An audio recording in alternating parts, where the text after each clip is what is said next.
That the motion be agreed to. Madam Deputy Speaker. Call the member for Gympie. This is disgraceful, and we will not be supporting this motion to guillotine the bill. This government, and this is the type of threats that we see, using up your own time. This is important legislation that we have before the House. This government has a propensity to come into this House and guillotine the debate on very important issues. What we see here, regardless of the number of people who have spoken, regardless of the number of members, whether they be of government or opposition, who have spoken on this bill, have a right to speak on this bill. That is acknowledged. But what we've seen from this government is a complete disregard for the Westminster system, a complete disregard for the Westminster system and abuse of it. Because this, as has been indicated,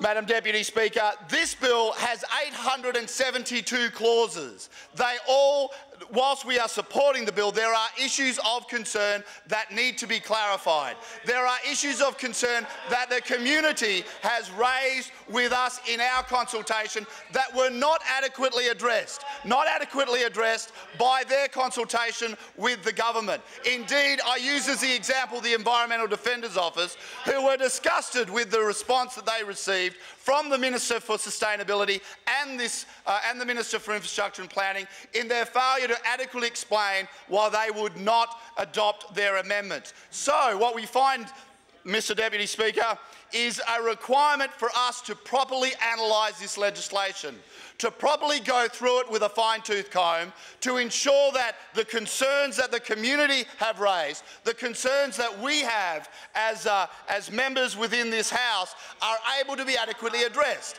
This is a bill that will bring about changes to our planning scheme within this state. And what do we find from Labor? What do we find from this government? A disregard for the process and desire of this House to properly analyse this bill.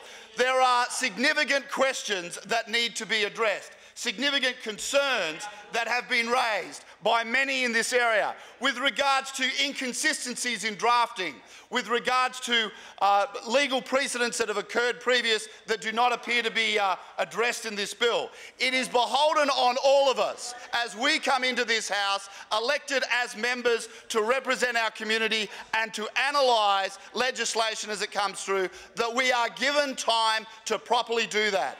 The disregard of this government in guillotining this bill shows their contempt for this process. If the leader of a government business is unable to properly manage the daily order in this House, if they are unable to properly ensure that the legislation is able to be debated and addressed in a timely manner, and we've all experienced in this House time and time again when the daily order is shifted dramatically, where we come in on a morning only to find that the bill that was number 7 is now being brought forward to number 2, and then we find, as is in this case, a bill that was brought forward from 7 to forward is now being guillotined because this government does not wish to allow proper examination of this bill. It is disgraceful that over nearly 30 times in this House we have faced a guillotine motion from this government. What is it about this government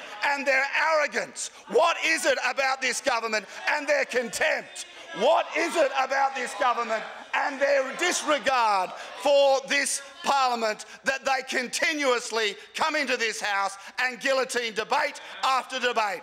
What they fail to realise is the separation of powers between the executive and the Parliament. We have a responsibility to address this legislation. Whilst we may not have an upper house in this in our unicameral system, it beholds all of us in the lower house to ensure that we examine legislation appropriately as it comes forward.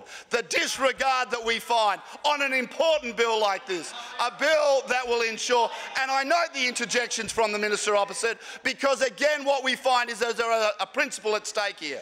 Our principle is that Order. Minister, that's unparliamentary language. I'd ask you to withdraw. What we find here and what has been displayed by this minister is an arrogance for the process. A process and we are arguing the motion here to put forward a case that we should not guillotine this bill. This is not about the time that is left. This is about the time that should be spent on examining this bill, the time that should be spent on looking at the clauses within this bill. And if those backbenchers had any backbone, if those backbenchers were willing to stand up to the arrogance that we find from these ministers, they would join us in opposing this guillotine motion. We are required within this House,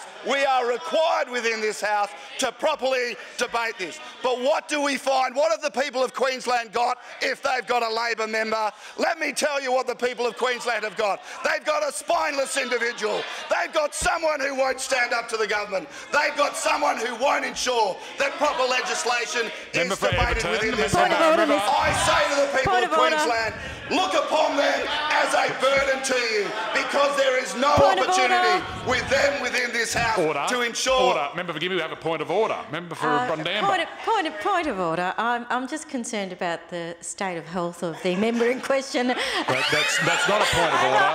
I think he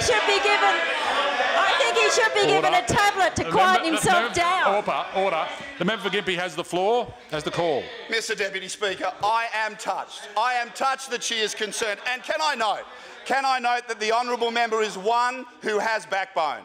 One who is within this House was willing during the Sustainable Planning Bill to stand up and to debate.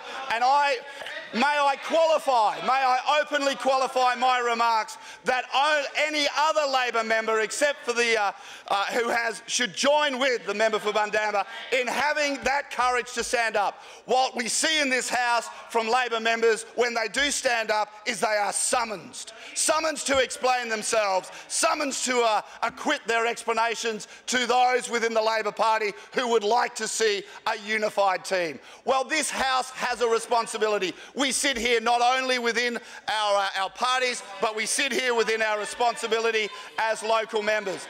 This bill we have an obligation to properly debate this bill, to consider the clauses within this. I would challenge the Leader of Government Business to identify within the clauses that I have raised any flippant concerns, any ones that were not worthy of being addressed, and I would be happy to provide those further comments that I have if I was of the view that you were a reasonable person and would consider them. Clearly, what we have seen here is form. What we have seen here is form by this government. Order. You'll refer your comments through the chair, please. Order. Leader of the House. Mr Deputy Speaker, I take... Leader of the House. Order.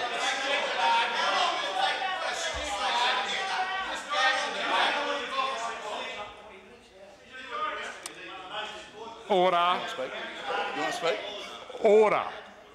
Yeah, no, I'll wrap it.